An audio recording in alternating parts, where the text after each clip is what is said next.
Thanks, and thank you, Andrew, for a very long introduction. I rarely get an hour long of introduction about what I'm going to talk about, so that makes my life easy. I don't have to kind of give you all background about. Remember a year ago when you were looking at random numbers on newspapers and where things were fluctuating like that, and that didn't make any sense because those were all completely useless. Polls are useless things that. As far as I'm concerned, media companies used to sell more ads because why else would they be there? But that being said, so kind of stepping back about, so I was the chief scientist in the Obama campaign, and as much as the hype you guys hear, including a little bit earlier around the campaign listened to us, we were all completely data driven and magical, and it was all run by geeks. That was nothing. That was not the truth at all, right? We were a very traditional legacy organization with lots and lots and lots of problems and issues. And every data-driven thing we did, it had to be earned. It wasn't, hey, you guys know what you're doing. Why don't you tell me where to put our money? That never happens in a large company, and that never happens in a large legacy organization. And the campaign was that. What we did have, though, was a top-down buy-in. There is something in this data thing that you guys do. We don't know what it is, but we think we want to do something with it. But not quite a good understanding of how you push that into the organization. So people kind of at the very top thought, we should really use metrics to improve ourselves. And that's a good thing. What they didn't know was what metrics. How do you do that? How do you build a team? How do you get people? And how do you permeate that through the organization? I think that was the biggest challenge we had was taking our sort of verbal acknowledgement for data is important and we should make decisions based on data to what does that mean to actually do that. So what I'm kind of going to do today is tell you guys a little bit more about how we did that. Some of it successfully, some of it not so successfully. And yes, the result is that we won the election, but the answer, sort of what most people don't hear about is we didn't win the election because of data. We didn't win because we had better data. We didn't win because we had better people. We still won because we had a better candidate and switched them around, and all the data in the world, big, small, fast, slow, wouldn't have helped us become any better. And so I think that's still important to realize is as much as there is hype around data, you still need to have the right business goals and the right products and the right approach to if you don't have the right product, there's nothing you can do with data. You can't build a product with data as much as you again hear about sort of crowdsourcing and co-creation and things. You still have to have smart people come up with some ideas. So I'll kind of give you guys a little bit of behind the scenes of what we did in the campaign, and then sort of for me personally, more interestingly, how the same kind of techniques are actually useful for solving things that actually matter at a larger scale for society around healthcare and education. So starting from sort of about a year ago, one of the things you sort of hear about is Nate Silver knew you guys were going to win. Why were you working so hard? Why were you spending $1 billion? And there's nothing more annoying than that, than somebody telling you, you spend 1.5 years of your life, 20 hours a day, 7 days a week, doing something that somebody knew was going to end up being. And why were you doing all that? And the answer to that typically is, well, that was a guess. That was an educated guess, but that was a guess. And that was, in sort of statistical terms, conditional on us doing what we were doing. If you take away, and so if we had decided as a group, you know what, we don't like this anymore. We're going to go on strike, for 2 weeks. Those numbers wouldn't have worked, right? And so I think there is often sort of this over-reliance on data, and data is important. But I often sort of, instead of talking about data, I talk about sort of what evidence do we have, and that evidence could come from lots of small pieces of data or lots of large numbers of data. So what happened in the elections? We all know Obama won, right? And the result was, as sort of Andrew mentioned earlier, there was sort of a mixture of some of the results were very close, right? So in terms of vote share, it was like 52-48, a few million vote difference, where the result was very, very clearly different. Obama won 26 states, Romney won 24 states. Where the separation happened was in the electoral votes. Obama 332, Romney 206. And the reason for that was because the campaign as a whole was optimizing that goal. We weren't trying to win more states. We weren't trying to win more votes. And actually, we weren't even trying to win more electoral votes. All we cared about was getting a little more than half, right? So 270 is the magic number. There are 538 electoral votes in the country, and the magic number to win is you need 270 to win. Having 271 is the same as having 270. It's the same as having 538. You don't get any extra points for getting more votes. So what you're trying to optimize is not even the number of electoral votes. What you're really trying to do in the back as a business goal is maximize the chances or the probability of winning at least 270 electoral votes. So that's the whole problem. And when you break it down into individual states, you're not trying to win, California by 99%. You're going to win it by whatever you're going to win. Don't worry about it. Even let's take Florida. Your goal is not to get more votes in Florida. The goal is to win 50.1% of the votes, because the number of electoral votes you get is the same, and if you get 50.1 versus 99.9%. So you don't get any extra points for getting more votes in a particular state. So the whole mathematical formulation was really, how do I maximize my chances of winning at least 270 electoral votes? And then how do I, to get those numbers, I need to win certain states. How do I get 50.1% of the votes in those states? Because if we're getting more, we're really wasting our money that could be spent somewhere else winning another state.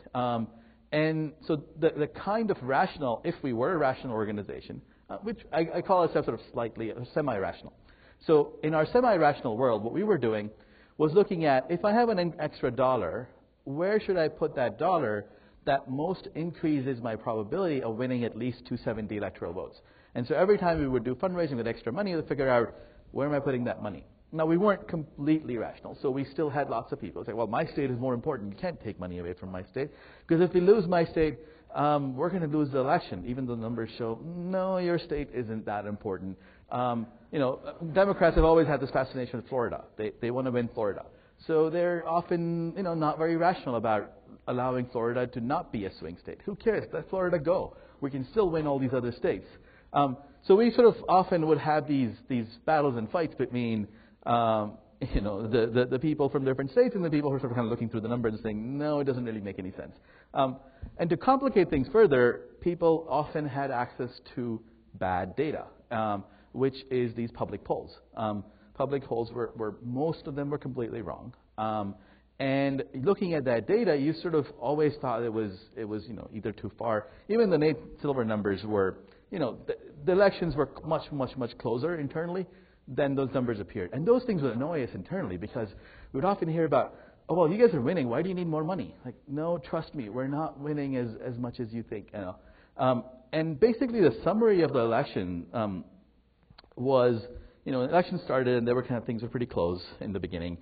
And then there were only a handful of events that really happened that changed things. So we were kind of going along, and Clinton sort of gave a speech, and we started winning. And then Romney said 47%, and we started winning even more. And then the first debate happened, and that started happening. And so that was a point where we were really worried. Like, is it going to continue going that way, or is it going to flatten out? And luckily for us, it kind of flattened out, and then everything was straight. So in the election, there were really basically 3 points that changed things. But then day to day, there were a lot of things that were happening. So the way we thought about the election was, at a high level, we really, to get these 270 votes, we had to get votes in 3 ways. And that's kind of true for all political campaigns in the U.S. at least. You register new voters. So there are lots of people who are not registered to vote. You want to try to get more voters, because a new voter is an additional vote that you didn't have otherwise. Second way you get votes is you persuade existing voters to vote for you. You then hope that they go and vote. And then the third way you get votes is you just take people who are really excited about you, support you, and get them to go and vote. And those are really the only 3 ways you get votes in the U.S. You register people, you persuade people, you get them out to vote. In order to do those 3 things, you need 2 things. You need money, and in our case, about $1 billion of money. And you need lots of volunteers, because a lot of this work really happens through people. And so in our case, we had about 2.5 million volunteers. So what a campaign does is it starts off with a little bit of money and some people, and starts raising more money and building a larger team. And once it has sort of this team, this pool of money and a set of people, it starts then registering people to vote, persuading people to vote for them, and then getting them out to vote. And then the channels we have access to do those things are all the marketing channels that anybody else has access to. So we've got, and probably slightly more, given that no organization really has 2.5 million volunteers to actually do things for you. So we spent a lot of time trying to kind of figure out how do we use the channels we had, where we had people who could make phone calls and knock on doors, and we combined those together. We had about 150 million contacts through phone calls and knocking on doors. So we did that for 150 million times. We had TV ads. We spent, $500 million on TV ads. And nobody really knows whether TV ads work for political campaigns and persuading people. We still spend a lot of money because people who run the TV ads have big guts, and they have lots of intuition, and that translates into $500 million. We also had direct mail. So as much as we hear about, everything is online and digital, no, direct mail still works. People still give money, and people still get persuaded, and people still change their opinions through direct mail. So we sent millions and millions of direct mail pieces. We used email. We sent about 5 billion emails with a B. We used social media in different ways than you would think, and I'll talk a little bit more about that.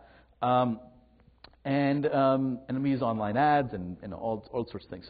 So our overall team, our goal from the analytics side was, how do I take all this data that I have about voters and donors and volunteers and what people are doing and polling, and take that to basically assign them across these different channels. So how do I use these different channels and this data to achieve my goals, to get more registered voters, to persuade more voters, and to get them out to vote in order to get my 270 votes. And that's sort of the problem we started off with thinking about. The way we looked at this was we didn't have that much data. It's probably the smallest data that I've ever really worked with. And the reason for that is that it's kind of interesting. Political data is there isn't that much of it, but it's there for everyone in the country, or every registered voter in the country. So what you get is, when you register to vote, that registration data is public data. So you typically, when you register to vote, you get you put your name, your address, your phone number. In some states, age or date of birth. Some states, gender, ethnicity, and that data is public. What's also public is, when you vote, which elections you've voted in is public information. So we can see you've voted in 2012, 2010, in the primaries, in the special election coming up, and all those different things. So that's basically our master data for every voter in the country. And that's most of what we know about people. And again, if you were an election geek, you probably read in some newspapers that we were using all sorts of consumer behavior. What kind of magazines you read, and what kind of movies you watch, and what kind of books you... No, we didn't have all of that. And we didn't have all of that because it's not useful. We could have bought it, just like everybody else does. But the way you think about data is, you don't just collect random data about everything and then hope that something happens. You sort of see what data is most predictive of what you're trying to predict. In our case, if we're trying to predict, are you going to vote in the next election? The most predictive feature is, have you voted in previous elections? If you vote in a primary, or if you vote in a midterm election, you're very likely to vote in a general presidential election. So knowing those things about you are pretty much enough to predict your election behavior. I don't need to really know what car you drive, what magazines you read, and all those other things.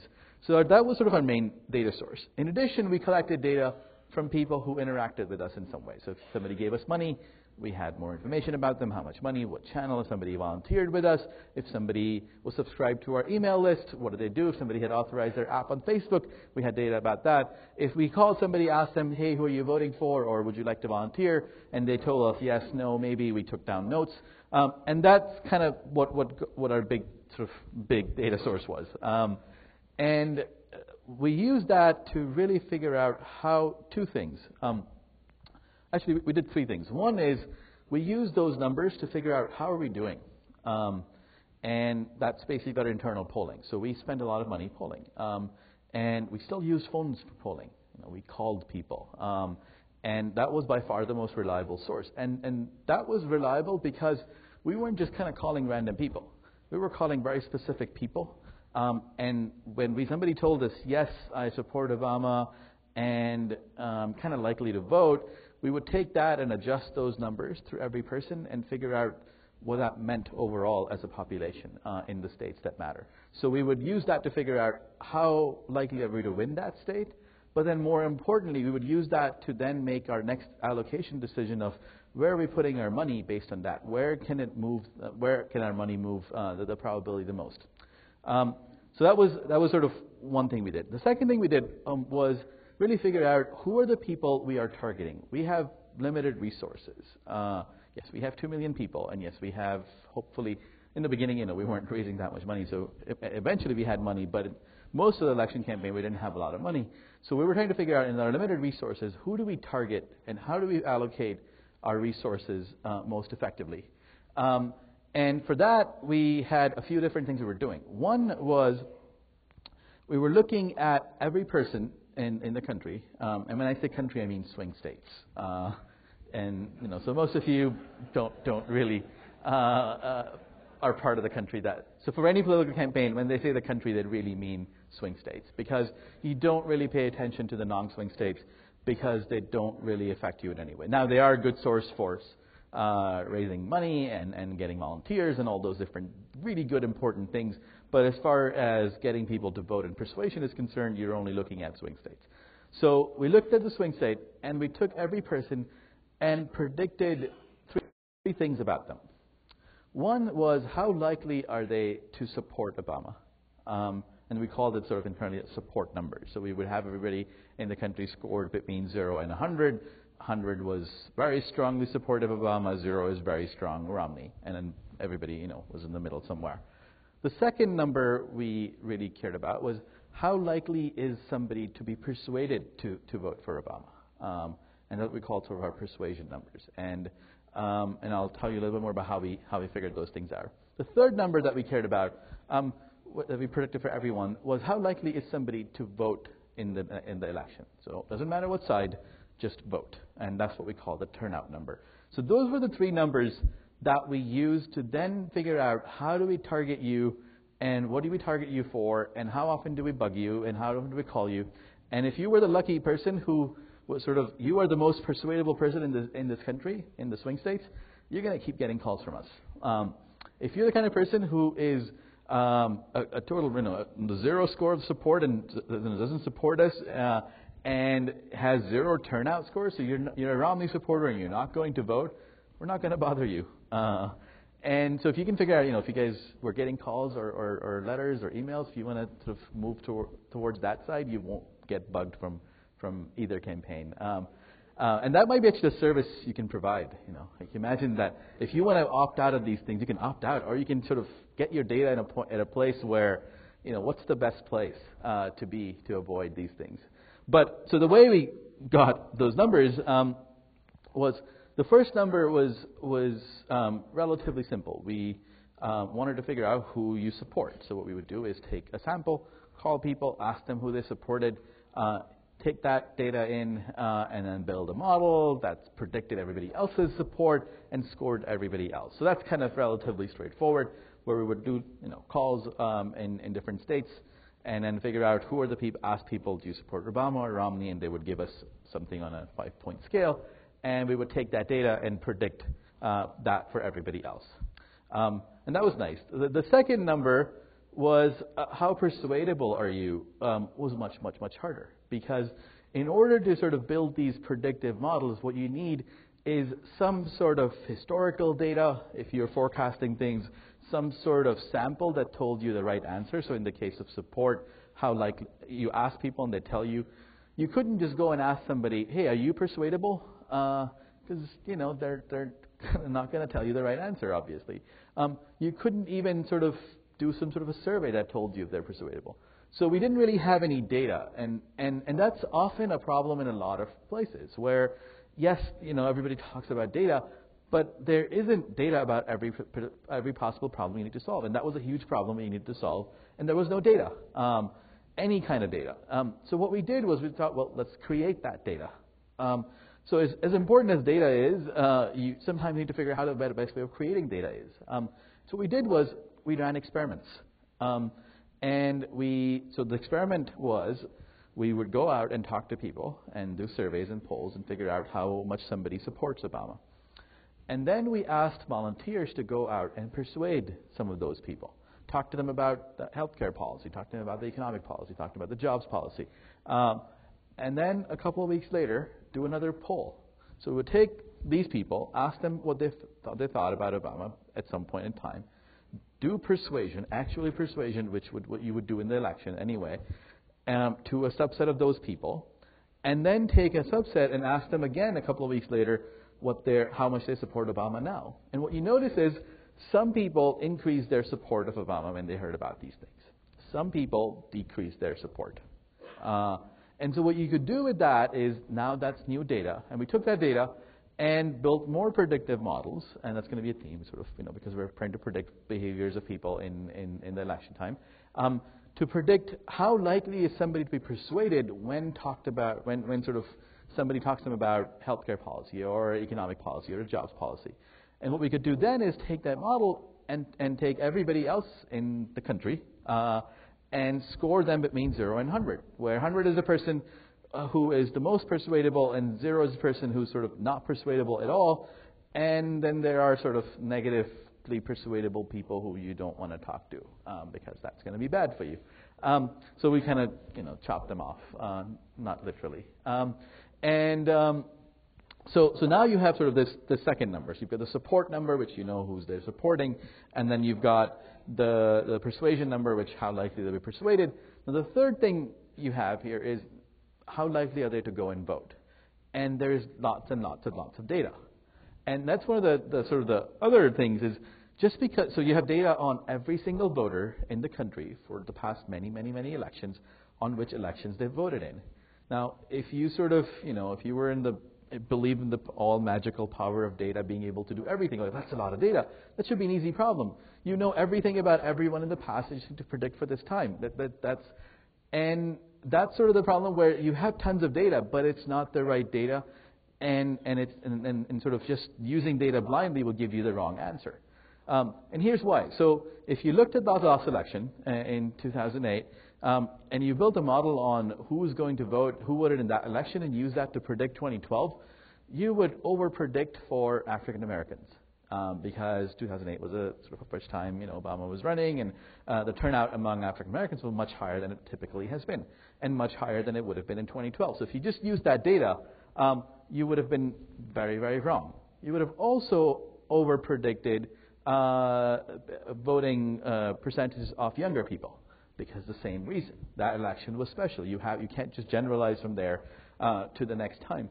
The third thing that's different is people, if you build a model on somebody and that person at that point was 22, single, lived in a particular state, and you predicted their prediction in 2012, they're not 22 anymore. They're 26. They might be married. They might have a kid. They might have lived in a different state. They have changed from that time.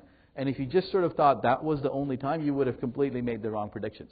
So we spent a lot of time kind of correcting for that bias and looking at how things have changed, and then use data in conjunction with sort of that extra features of trying to figure out how do we compensate for that. And once we were able to do that, we basically have these three numbers for everybody. And the way we use these three numbers was, so one way of using these numbers was let's kind of take support and turnout, and let's kind of look at them as a 2x2 sort of matrix, right? And so if you take up people who have support on this side and turnout on this side. So people who have sort of low support and low turnout, and low support and high turnout, and high support and low turnout, and high support and high turnout, right? So we've got 4 buckets. Now if you look at the people who have low support and low turnout, which means Romney supporters from our side, and people who aren't going to vote, it's too much work, it's too much money, it's too much effort to first get them to support Obama, and then 2, get them to go and vote. So we just leave them alone. Those are the people who, it's just too much work to do anything with them. And so the second bucket is high support and low turnout. So those are people who are strong Obama supporters. They like Obama, they're enthusiastic, but they're lazy. They're not going to go and vote. And what you want to do with them is you don't want them to sort of persuade them to vote for Obama. You don't want to tell them good things about Obama because they already support you. What they're not going to do is vote. So what you want to do is focus your efforts on getting them out to vote. You've already convinced them that they are going to vote. If they vote, they're going to vote for Obama. So your whole objective is to try to get them just to vote. And so the message you send them is, again, not the message of why Obama's policies are good and why everything is, they should be voting for Obama, is to try to convince them to vote. And the way we do that is there is no data that tells us how to do that. Right? We can find these people. We can look at sort of the support numbers being very high and the turnout number being very low, and I know who you are. But there is no data that tells us how do we get them to change their mind? How do we get them to go and vote? And that's, again, where I'll keep repeating these things. So experiments came in. So there's a lot of work in behavioral psychology which sort of, is really aimed at trying to persuade people to do things. And so we ran a lot of experiments. We borrowed a lot of experiments people have done.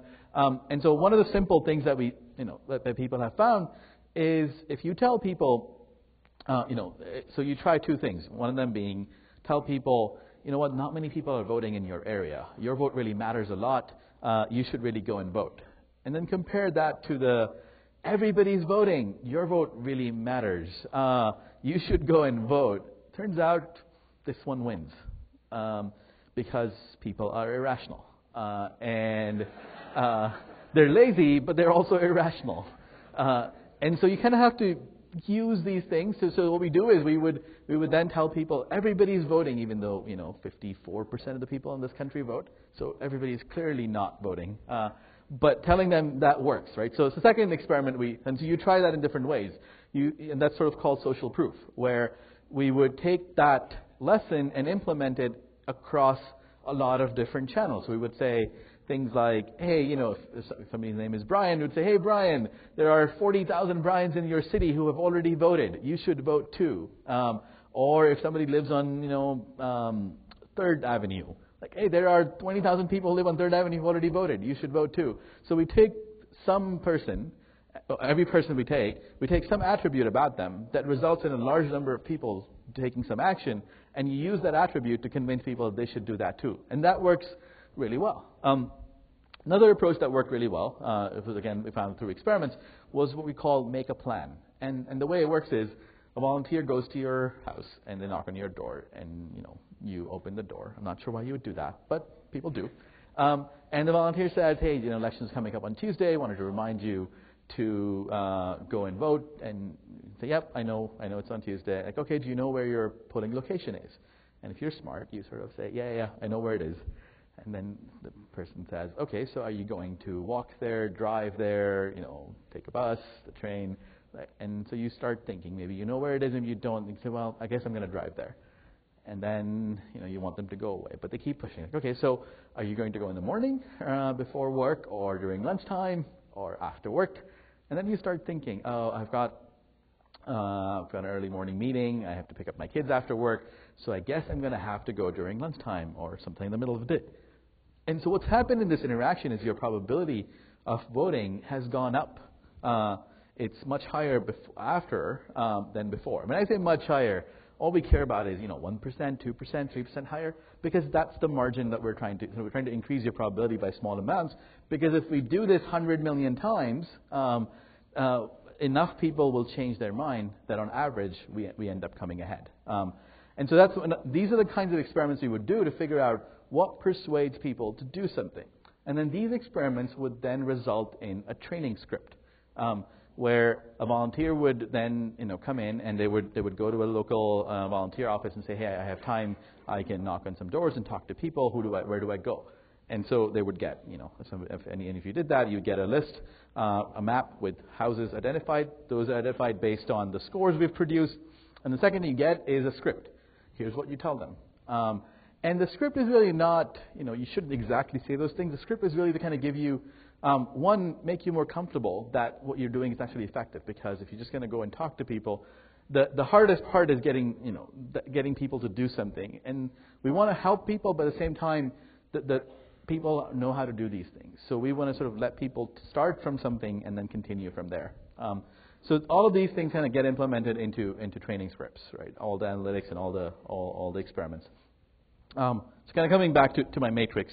So this was people with high support and low turnout, getting people to go and vote. The third bucket is people with low support and high turnout, right? So people who are Romney supporters and they're definitely going to vote.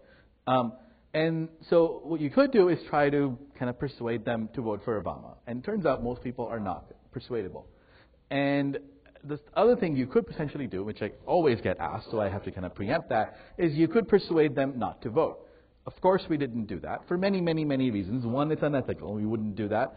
But I think even if somebody were to try and do that, it just doesn't work. It's much easier, because again, you have limited resources. Much easier to persuade people to do something than to stop them from doing something. And if you've got limited resources, put your efforts in getting people to do something, because it's much, much easier, much more effective.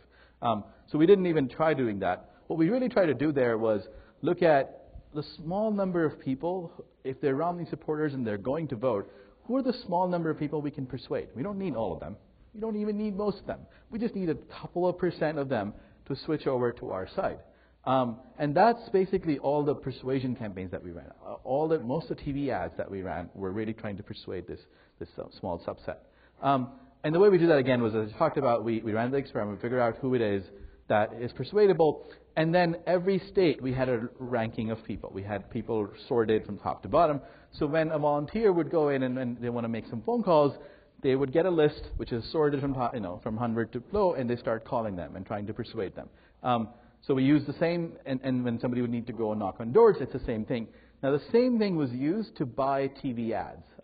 It wasn't as rational as that. It wasn't sort of go from the top and the bottom. But the way we bought TV ads mostly, or at least semi-rationally, was we would look at all the possible ads we could buy. And for each ad spot, we would know what kind of people watch that spot. And looking at that, we could tell what sort of density do we have of persuadable people in this particular ad spot. So if we showed this ad spot, we would reach this many people. We also kind of could predict how much this ad spot was going to cost. So basically, we could take every spot and figure out what's the dollar cost of reaching a persuadable person through this ad. So number of persuadable reach divided by the cost of that ad. Now the cost wasn't always there, so we had to predict the cost and all those different things. But at some level, we could sort of rank these spots, and then we could figure out what are the best spots to buy based on that. Now we had to make those buying decisions pretty early, and so the team that was working on them would sort of start predicting what are the best spots to buy. We might buy some of them, we might reserve some of them. But the key here is that the same data and the same models were used to buy, or at least to sort of directionally buy TV ad spots as they were to buy online ads. And the same was to make phone calls to get persuadable people to vote for us. And the same was used to send direct mail. And everything was relatively unified. And I think that was one of the hardest, but probably the most effective things we did, was really unify not just the data underneath it, but the actions that were being taken were all being powered from the same kind of models underneath, which made our sort of overall strategy a little bit more coherent. It made it easier for us to sit down in the same room and talk about what we were doing, because everybody wasn't using different data sources and different models, and everybody didn't have sort of their own team saying, I'm better than this, and I have better people, and this is better. It was all coming from the same thing. So going to the sort of the last bucket of high support and high turnout. So these are the people who are enthusiastic about Obama, like Obama. They're going to vote. So the last thing you want to do is persuade them to vote for Obama or get them to go and vote. They're already doing that. You don't want to waste your effort on getting them to do those things, because they're going to do it anyway. And so what we did there was try to use that energy and enthusiasm to get them to be donors and volunteers, and get their friends and neighbors and family members to go and vote. Ask your friends to do these things. And we asked them to make phone calls, to forward emails, to do fundraising. We even asked them to sort of, one of the things we really struggled with in the campaign was, if you imagine a lot of the channels I talked about of live TV ads and direct mail and email, And they're really targeting older people. Where we weren't really able to reach younger people very much. And we were really struggling with, we didn't have contact information for most of them. We couldn't really reach them, and we did have, what 24-year-old is going to pick up a landline phone if they have one, even at their home, or be at home during daytime, opening door to sort of random volunteers coming through. So one of the things we really struggled with was reaching younger people. And sort of intuitively we thought, well, social media seems to be, like that might be a place we can reach some of these people. But our social media strategy, like pretty much any large company's social media strategy, is put stuff on Facebook and Twitter and see what happens. Just kind of post stuff on there. Let me try a picture. Let me try some post and tweet something, and maybe I'll pay somebody to collect some likes. So maybe I'll have likes. And in our case, we had 30 million likes and 30 million followers on Twitter. Our biggest city in terms of likes was Jakarta. That tells you how useful likes are for most organizations. In the top 10, I think there was also London and Milan. So we really didn't have a very targeted social media strategy. It was just like everybody else. It was just put stuff out and hope. So we really started to realize, we needed to be more targeted. Just like everything else we were doing was very targeted, why can't we use social media as another targeting channel? It's just another channel. And what we did was built this tool we called Targeted Sharing, which was built on top of as a Facebook app. And what we did was we asked all these people who were really supportive and enthusiastic and excited about working with us and helping us and volunteering and making phone calls. We asked them, hey, why don't you authorize our Facebook app? And we can look at your friend list and tell you which people we want you to ask to do different things. Just like we do in phone call. You come in and we give you a list of people to call and a list of people to talk to. We can do the same thing on Facebook. Somebody would come in, they would authorize our app, we would grab their friend list. What we would do is look at their friend list and try to match it to our list of voters. Say, this person is that one, that one, that one.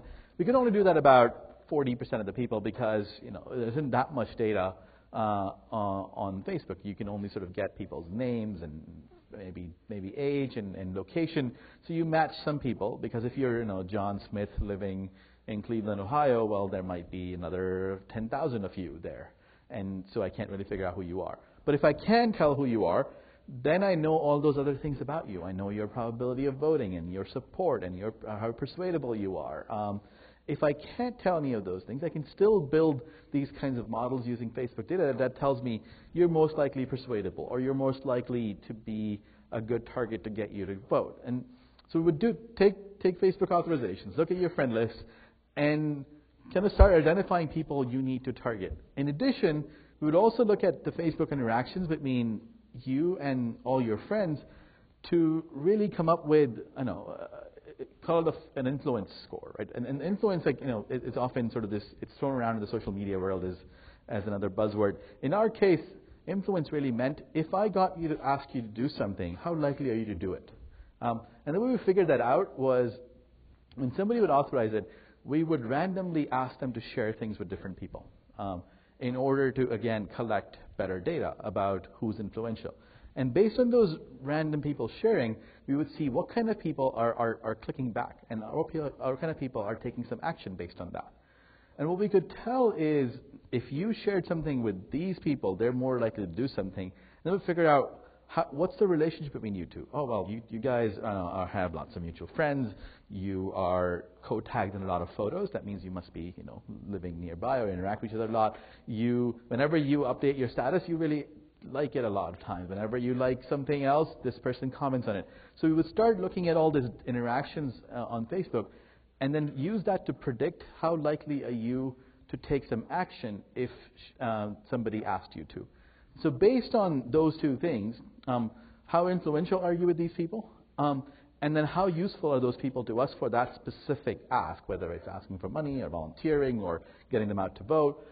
Would combine all those things and show you 10 people, 12 people, 15 people who you should really ask to do something. And we did that for voter registration, where we would send emails to people saying, hey, when registration in Ohio is ending tomorrow, can you get your friends to go and register to vote? And then when they would click on that, they would see a set of 12 friends who we would predict are unlikely to be registered, likely to be supporters of Obama if registered, and likely to be influenced by you if you ask them.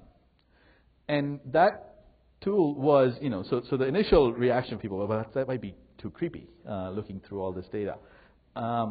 And the way to test creepiness really is you try it out. The really good thing about creepiness is that if people don't think it's creepy, they won't use it, and that's really good feedback.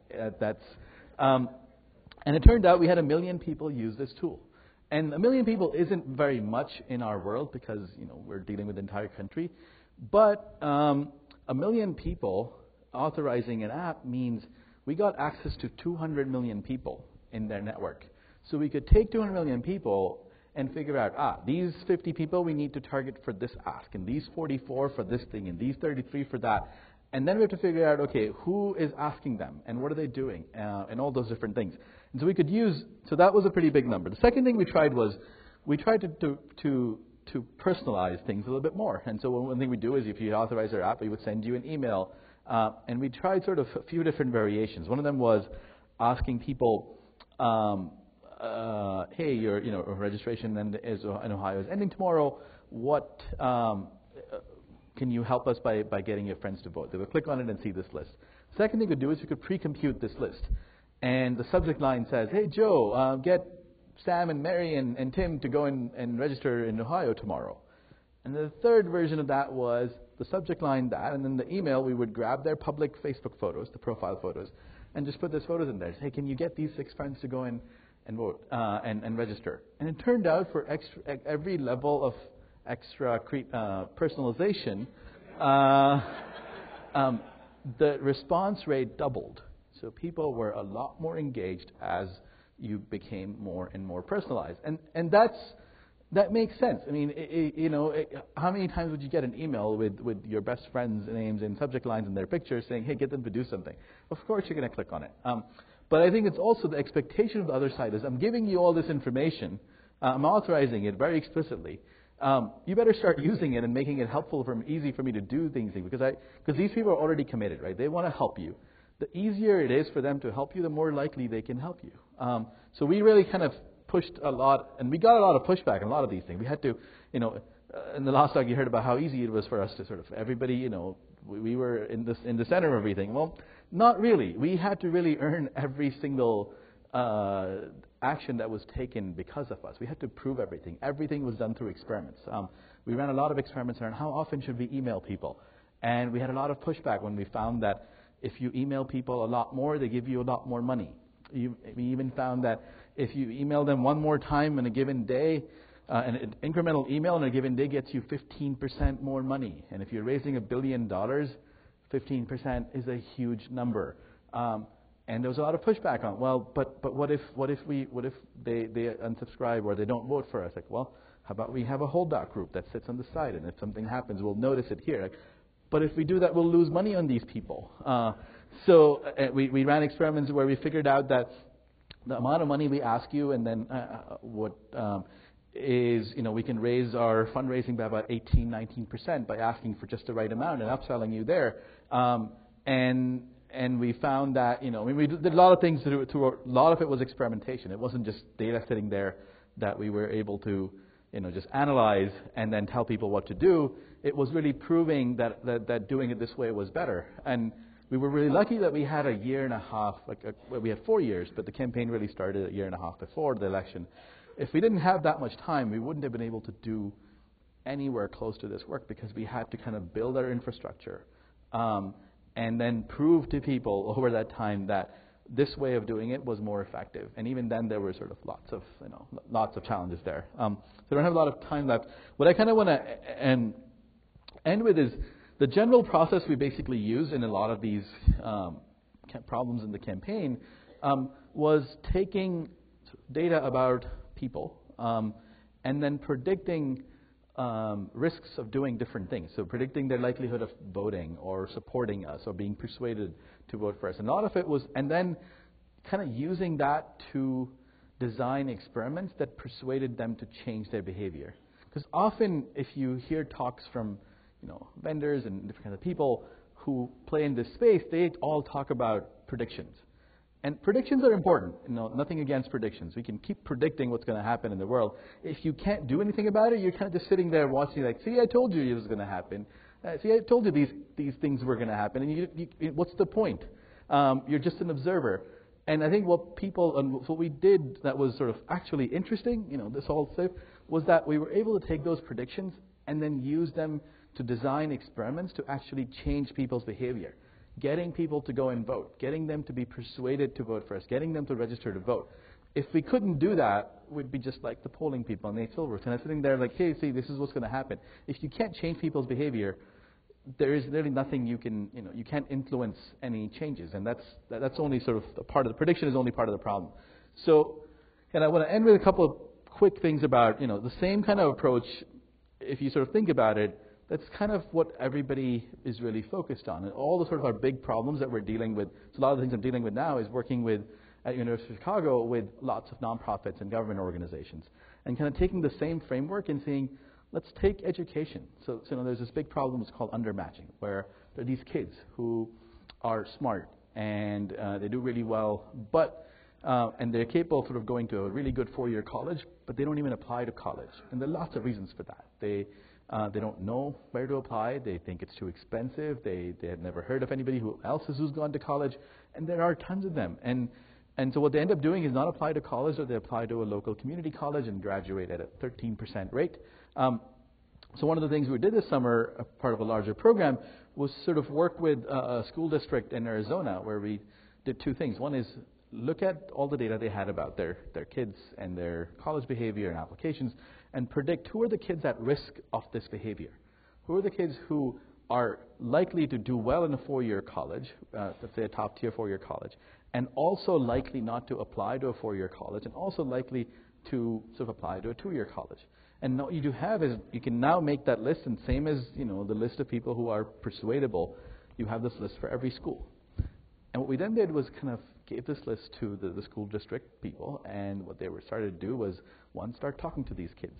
And so now what we're designing is these persuasion campaigns of how do you just figure out what the right intervention is that changes that outcome and changes that behavior.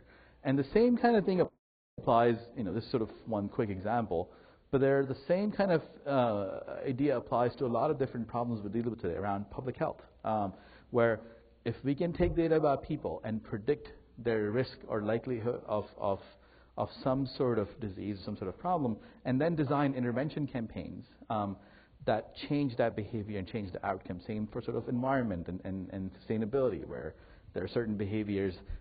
Same for lots of things around sort of crime and safety, where we can start making these predictions, and the same tools that we use for marketing and social media and selling products are the same kind of tools that are applicable there. So one of the things I'm trying to do now is kind of getting people like me who have these skills to actually care about these problems instead of optimizing search ads and suggesting friends on Facebook, and because those are the critical problems that we're solving these days. With the best people with these data skills are going around or predicting baseball games. I mean, who cares? Really, and so it's so what's kind of encouraging is a lot of the people who have these skills are getting excited, and I think the problem today is that there's not just a supply problem, but also a demand problem, where everybody needs to be educated more, including nonprofits and governments. So that's kind of, my end is there are lots of these problems out there, and they all sort of involve looking at data and using that not just to predict outcomes, but also to influence outcomes. And it's sort of our choice, whether we spend our time influencing outcomes that are, moving around search ads and Facebook friends, or we can sort of start moving towards, bigger problems. Like elections are okay, subjectively, good or bad, but then there are clearly things that are, everybody agree, that are good things, like education and health and energy and safety and all those things. So happy to take questions about anything you guys want. I have a few minutes left, I think. So, thank you.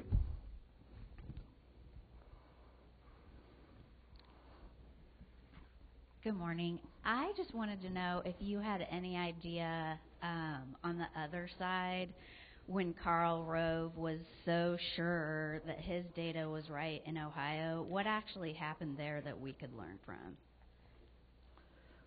Yeah, I know some of the people on the other side. I have no idea what happened there.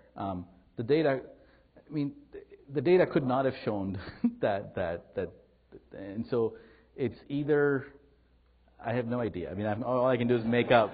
I can make up several scenarios, right? The data couldn't have shown that, and if it did, it was wrong data, or the people analyzing the data made a mistake, or the people analyzing the data told him the truth and he didn't. There are a lot of possibilities. The data couldn't have shown what he was saying, because that would have been really bad data. That being said, there's lots of bad data out there. So I can't really tell you that because I wasn't really there.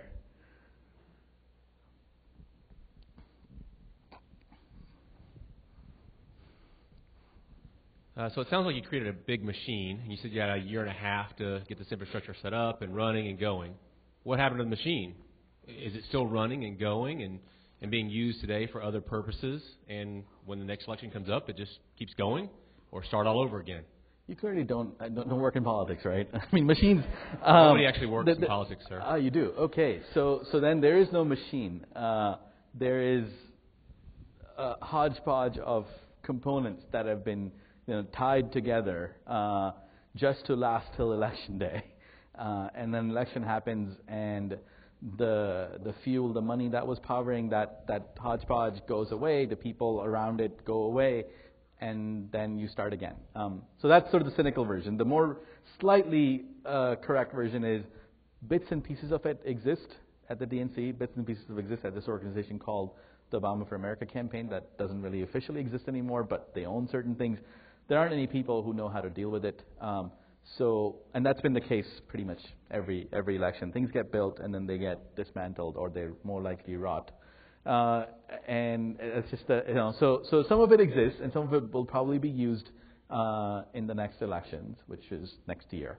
But it's most of it is pretty much not usable because the people who built it are gone, and it wasn't really built as a machine. It was really built as we need to get something out working, and it's unfortunate, but that's where we were.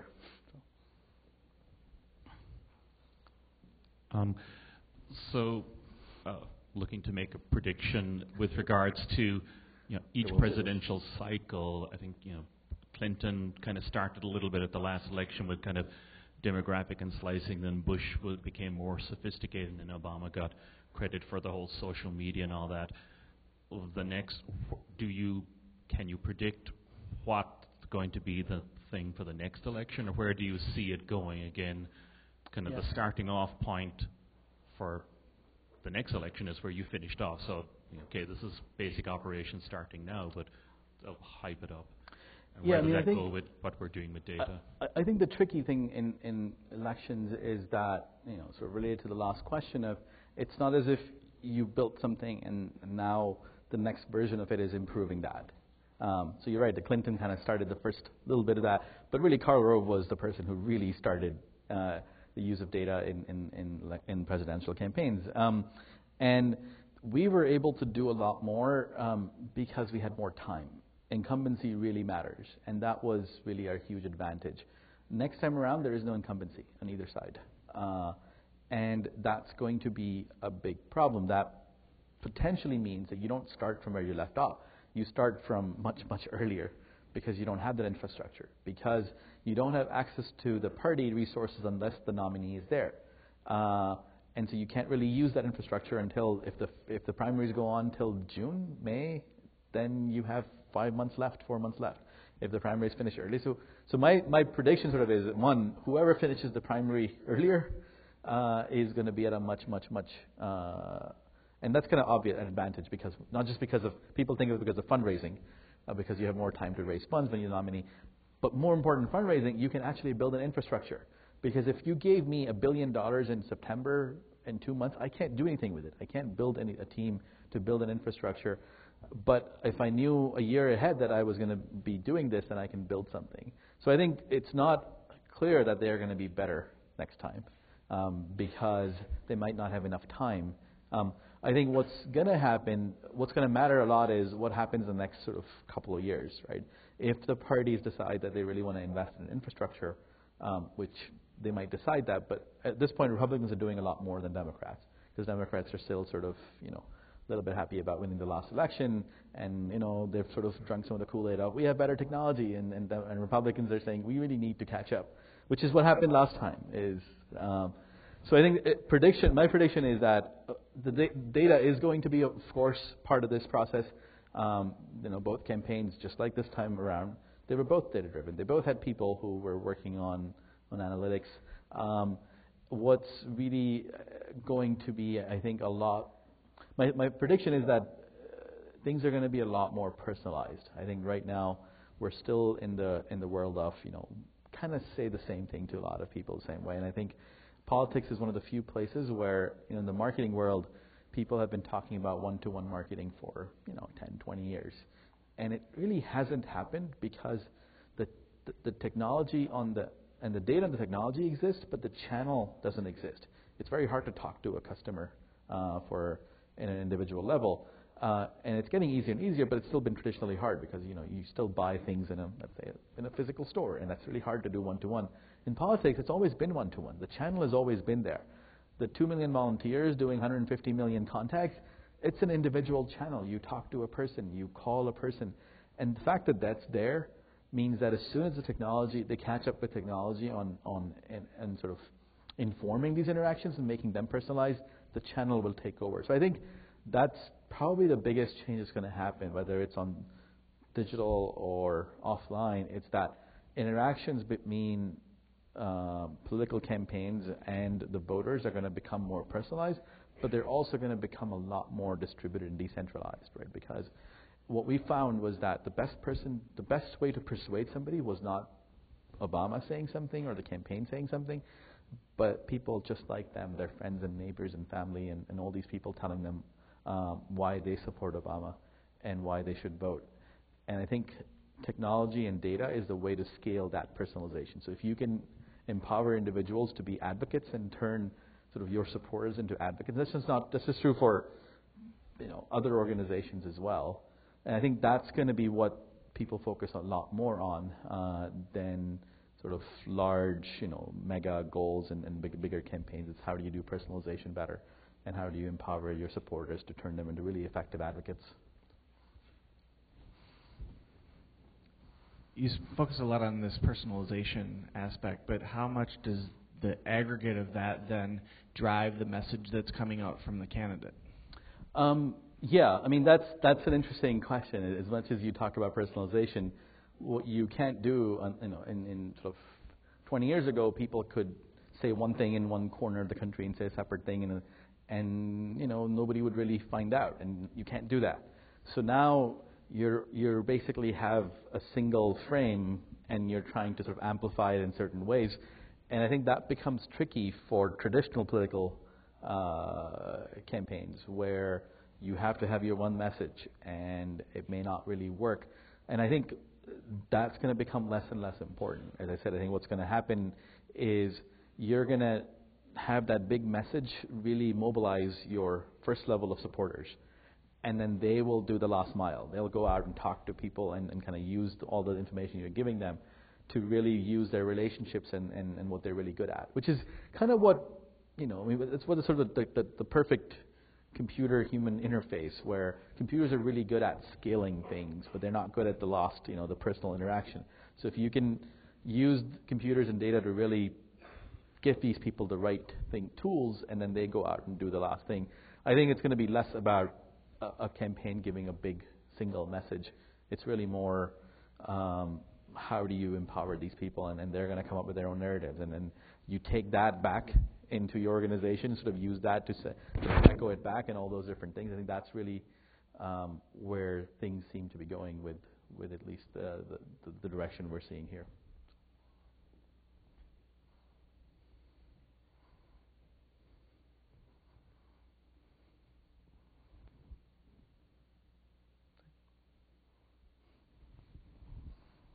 Oh. We'll come back to you. So I'll admit I might be naive on some aspects of big data and all this. Right or wrong side of the fence, I think what you're talking about is closer to social good in terms of around a cause and making a movement for something that's not business related. And you touched on something that's really interesting, and I'm just wondering what responsibility does business have where right now if you talk about the Silicon Valley attracting top data scientists and all of that, that's about the bottom line, but you also touched on causes that are really important for the long term when it comes to education, healthcare, and some of that sort of stuff. So I guess kind of curious to get your thoughts on how do you get the true geniuses, or to steal from Andrew, the geeks. Part of my concern is what happens when the geek becomes the hippo in the room. And how are you going to get those people to really work on things that matter? Yeah, that's a really good question, and that's sort of the struggle is, the challenge is it's not just that. So when I finished elections and I was giving talks at mostly universities, and my goal was to kind of get people excited about what we did, so that and then kind of get them to think about how you take the same skills and apply them in sort of areas of social good. And the response I expected was, yeah, we know these skills are useful in education and healthcare, but there's no money in there. It's not sexy to be part of those things. I'd rather be at Facebook and it turned out the response wasn't that. The response was, oh, I didn't realize that those other areas there was data about in those domains, and that those problems were things I could actually solve. So I think a major reason why people are not working in these areas, well, there are two reasons. There's, of course, a demand problem of nonprofits today, and governments just don't know how to attract these people. They can't talk the right language. But I think an equally important reason is that these people are just not exposed to these problems. Because everybody they know in their circle is working at these internet companies, and same with me. Like most people I know from my friends are working at one of these 20 companies, and most of my friends at some point have worked at Google. And so it's not that they don't know about these problems. There's nobody in their circle who has exposed them to these problems. They go to they go to grad school. Their professors used to work at Google, or will take a sabbatical and go work there. The summer internship is at LinkedIn or at Facebook, or at some finance or hedge fund, right? So I think it's just the world is so small that all they get exposed to is these types of the same kind of problems.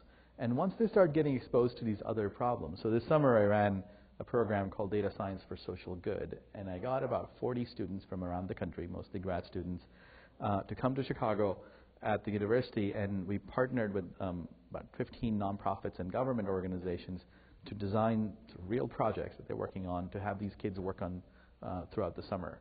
And once that summer was over, you talk to these people and they realize that the exposure issue was a huge one on both sides, on the students, but also on these nonprofits. They didn't know how to write job descriptions to get these people. They didn't know how to talk to them. They would tell them about, oh, we need you to do things with data management and architecture. Like, I don't want to do that. And so they started changing their descriptions, and they know. So I think my sort of hope is that if you get sort of people excited from the grassroots and get them to sort of care about these issues, and you get the organizations who need that help excited, the employers will have to start caring. So all these employers are competing for a very small pool of people. And if these people care about something bigger than just sort of maximizing profits or revenue, then the employers are going to have to start caring. And that might get instantiated as, hey, you know what, and so this company called Greenplum, which was an EMC company, and it got spun off as this company called Pivotal. They started this program called Pivotal for Good recently, which if you're a data scientist there and you've been there for a few years, you get a 3-month sabbatical where you go work with a nonprofit on data science things. It's not just working on, building houses and Habitat for Humanity, and it's actually skills that you're good at better than, most people in the world. So I think that's the kind of approach I'm hoping people take is people get excited, they take time off from there because these nonprofits can't really sustain that many people. So you get people excited and they take time off and go and do something through their organization, through their employer, helping nonprofits and governments really fix issues we've all seen the healthcare site, right?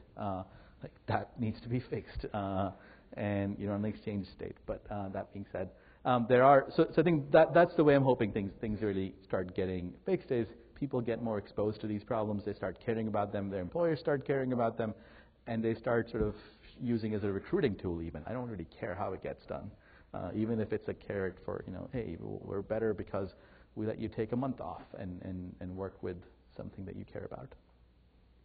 There was a question over there, I think.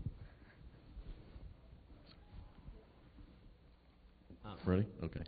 So on Saturday, I finally got to see the final episode of Breaking Bad. And in the middle of the episode, my phone rang. There's a reason for this story, actually. But in the middle of the episode, my phone rang. It was an 800 number. I answered it, and it was Newt Gingrich calling me to talk about, I don't believe it was really him, but it was Newt Gingrich calling to talk about not being a socialist, and thanks for the support in my fight against Obamacare, which I'm not a vocal political person either way. And so did they likely have reason to call me specifically, or was it more likely that they were just throwing that out there to anybody to get a response? Well, the problem with these things is that if you only observe the outcome, you can't infer the process, right? So 3 things could have happened. One was they're actually smart, and they could predict with some data that, you're the right person to talk to. Second thing is they're really stupid, and they're not using data in the right way, and they're sort of contacting you even though you're the wrong person. The third thing is you are part of an experiment. And you are being called among many other people to figure out what kind of people will respond and take some action. So you're either in the control group, and when you observe just the call, you can't tell what was the process that generated that call. And that happened a lot in the elections when people would sort of look at emails we're sending and publish like analysis on, well, here's what they sent these 50 people. Based on that, we can infer that people in the West Coast got this much money asks, and people on the East Coast got this much in this kind of language. Like, no, that was all randomized. That was nothing to do with who you are. Same thing, when I talk to a lot of political scientists, they come up with sort of they have these theories that they've made up about how our campaign was being run, and they've published papers on that. And then you look at them like, no, that was an experiment. That was not what it was. Oh, that was a mistake. We made an error, and then we fixed it.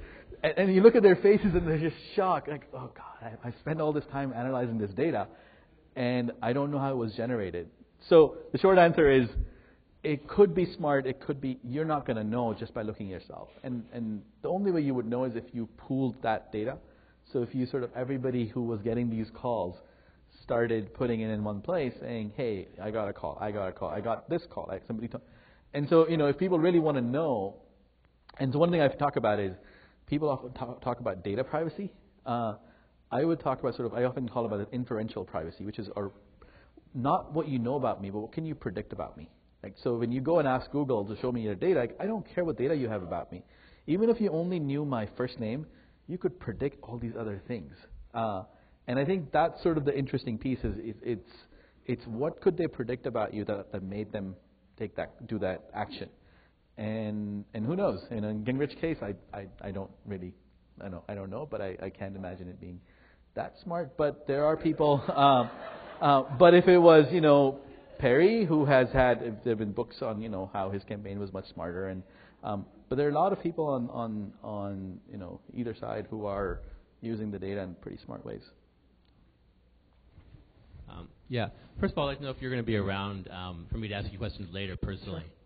About something. So this is kind of a selfish question, which I raised my hand because there's a lull there in the questions. I was really impressed with what I'll call the individual level scoring of your data, and then using that. And I'm curious to know if you could tell me just a little bit in terms of how you developed your models for the individual level scoring and tested them. I'm a techie person, so I can handle it, but we can talk about that individually. And just if you have something in general that you'd like to share. Yeah, I mean, there wasn't anything magical or extraordinary about what we did. I mean, we pretty much used commodity algorithms.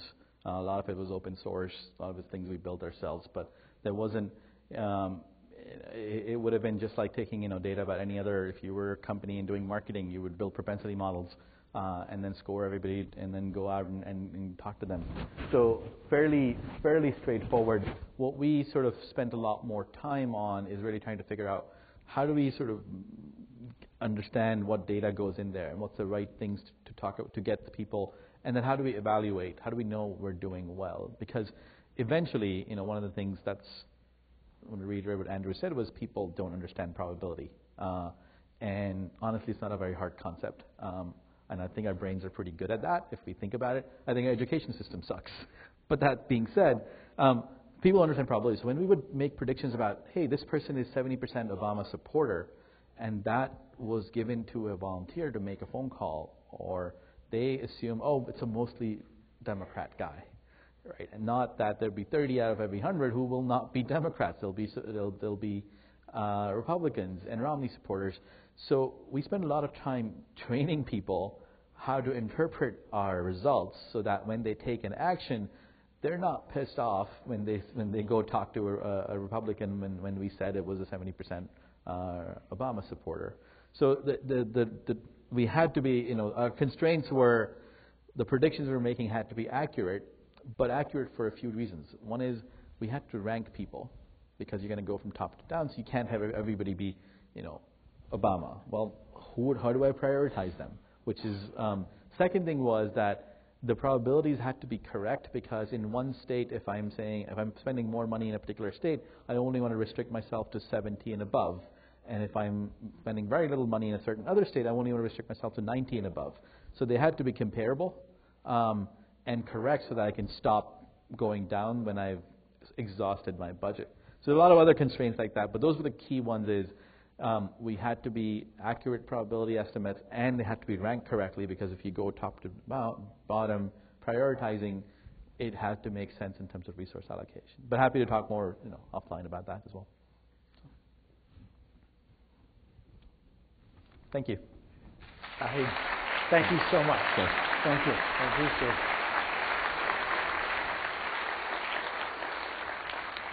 Now, a very interesting view from Rayid. It's probably the most well-covered case and application of big data.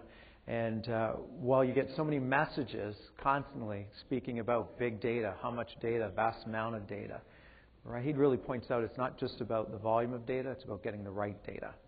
Right? And that's not always readily available. And how do you get that data? So I asked the question in your businesses and in the type of questions you're trying to answer, the question of what experiments should we be conducting? What experiments should we be conducting to collect the right data that we could build into behavioral model and prediction models that are more accurate and more indicative? And note something very interesting, that Rayid's group developed novel metrics. Right? They didn't just rely on what I call primary analytics, math and correlation. They developed their own novel suite of metrics: persuasiveness score, support score. Those didn't exist in any type of format prior. They developed them.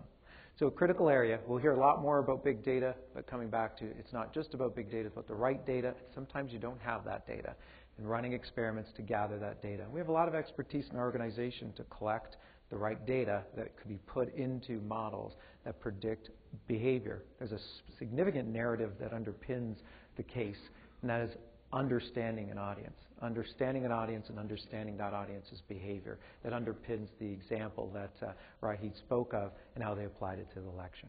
Well, good.